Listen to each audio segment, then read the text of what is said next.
Over the next few days, investigators fly to New York to interview Sean Puffy Combs and other members of Biggie's entourage who had left Los Angeles. According to the detective I talked to, Puffy was not willing to give a lot of detail and very vague in his answers and didn't answer a lot of questions. Well, he didn't want to be involved in this. He didn't want it, the stain attached to his company and his reputation. I'm pretty sure that was part of it. Puff begged Big to go to that party. Big didn't want to go to that party because his legs was hurt. I think some weight of conscience about that and not wanting people to know that he was responsible for Biggie being there. I've spoken to the police. Everybody that was there spoke to the police. But I don't know who did this. I don't have an idea, and it's not right for people to speculate until the police find out, exactly what's going on. On March 13th, detectives have the bullet casings found at the scene analyzed. Technicians coat the bullet casings in a vaporized glue that makes fingerprints visible. They then place an adhesive plastic strip on the casing, transferring the glue to the strip. Next, they inspect the strip to view fingerprints, dust, and scratches. There are no fingerprints found on the casings from the Biggie shooting scene. It's a disappointment because if you can get a partial and get a match on that, that'll be another clue that you can work on. But the lack of prints is no surprise. Bullet casing prints are notoriously hard to identify due to various factors, such as smudging caused during loading. I worked homicide for 10 years. I've solved over 100 homicides. I think I may have gave maybe 2 or 3 fingerprints off of bullets. It's March 17th, 8 days after Biggie's murder. Detectives have a composite sketch of the shooter, but no firm suspects or promising leads. Then, America's Most Wanted provides a tip that seemingly could bust the case wide open.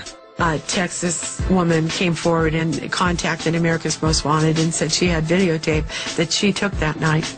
And so America's Most Wanted contacted the police department. I was told that the actual shooting was on the video. They were very excited about it and flew to Texas to get the videotape. It didn't actually capture the shooting. They was focusing on Biggie's car when the shots were fired. The camera just went shaky, like, you're nervous. There was no smoking gun. They couldn't see the license plate. It didn't. You couldn't see the shooter. The video was essentially useless, and they were back at square one. Coming up, one theory of the crime leads back to a surprising place, the LAPD itself. Next, on Famous Crime Scene, Notorious B.I.G. It's March 18th, 9 days after the vicious killing of Notorious B.I.G. LAPD detectives begin exploring a connection to rap rival Tupac Shakur's unsolved murder, which took place in Las Vegas 6 months earlier in an almost identical fashion. When Biggie was murdered, everybody thought of Tupac because there'd been this long animosity, East Coast, West Coast, Death Row Records versus Bad Boy Records, Suge Knight versus Puffy Combs. Suge Knight, who ran Death Row Records at the time, was considered a suspect. Cops thought it could be the retaliation killing. We got a lot of calls blaming him, but it's just people's opinions. I had nothing to confirm he was involved at all. For the next 3 weeks, Wilshire Division detectives hit dead ends. The composite sketch of the shooter and distinctive gecko bullet casings found at the scene yield nothing. On April 8th, with media and public pressure mounting, the LAPD transfers the case to robbery homicide, its division specializing in high-profile murders, hoping for better results. I was told that robbery homicide will be taking the case over. It was given to Russ Poole. We're 30 days behind. Now it's going to take at least another 30 days to try to get up to date. There's like a 2-month delay, and in a murder investigation, that's not good. In November 1997, there is an unexpected development in the case. An LAPD officer named David Mack robs $722,000 from a Bank of America. The FBI discovers suspicious evidence at his house. The FBI did a search warrant on his house. He had 5 9mm guns. He had Tupac Shakur memorabilia all over the garage. Inside the garage was a black Impala. Mack allegedly worked illegal security for Suge Knight and Death Row Records. So you got a rogue cop, a criminal cop, a cop who's supposedly connected to Suge Knight, who has, some physical evidence that made him a suspect. The disgraced officer is sentenced to 14 years in prison for the robbery. Investigators keep a close watch on Mack's behavior and are stunned when his first visitor in prison matches the sketch of Biggie's killer. Amir Muhammad so much resembled the composite drawing that my heart just about jumped out of my chest. Apparently, he's the godfather of David Mack's kids. That's how close they are. Good friends. Amir Muhammad was a member of the Nation of Islam, rumored to be a member of the Fruits of Islam. I believe this was the break in the case. Poole theorizes that Suge Knight wanted Notorious B.I.G. killed, and Knight asked the crooked cop Mack to help execute the plan. Mack then recruited his good friend Amir Muhammad to do the shooting. Poole went to Police Chief Bernard Parks to request a warrant to search David Mack's house, hoping to find evidence the FBI could have missed that would connect Amir Muhammad and Mack to Biggie Small's murder. I was denied doing another search warrant for David Mack because the bank robbery case was now in the hands of the FBI. To deny the chief investigator the ability to look into someone who could very likely be tied to the crime is really strange. It was very frustrating. The powers to be said, hey, put the case on the shelf. We're not going to deal with this anymore. Let's drop it. Poole believes he is blocked from investigating Mack or Muhammad for fear that it would uncover other scandals in the LAPD. In June 1999, Poole is pulled off the Notorious B.I.G. case. Soon after, he resigns from the force. I was frustrated because of the corruption going on within the police department.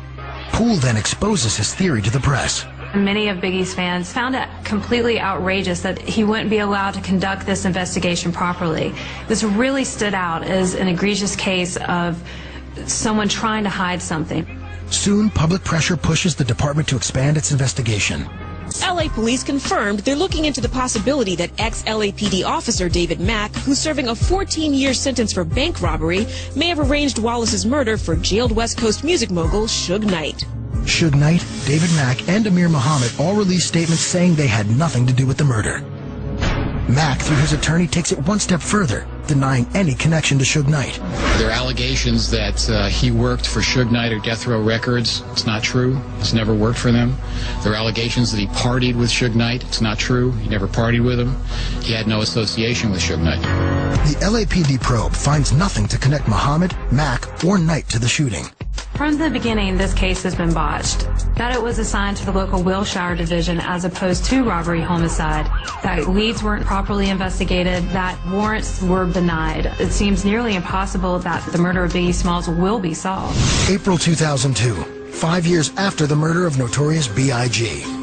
With the case still unsolved, his mother, Valletta Wallace, files suit against the LAPD, alleging mismanagement of the investigation. I've labored with pain and sweat just to find out the truth of what happened to my son. I had interviewed her at length, and I know she was frustrated. Her whole job was to find who murdered her son, and that was her main objective, and she wasn't going to stop, and she's not going to stop until she found out. All I want is justice. But justice will have to wait. 3 years into Valletta's legal battle, a mistrial is declared when her lawyer gets a tip that the LAPD has been withholding evidence implicating officers in the murder. Valletta's new civil trial has yet to begin, and police say the criminal investigation is ongoing. The LAPD says they're following up on some fresh clues. I hope the case does get solved in one way or another. All I want is the truth to come out. 10 years after his death, Notorious B.I.G. remains a force in the hip-hop world. His 2 albums have sold over 20 million copies combined and are considered rap classics. Biggie's legacy has to be his music, something that was cut short of greatness. He was a great rapper, a literary giant, a poet, something positive to the community. He was loving, humorous. He wasn't this big, dark gangster rapper. He was just a genius.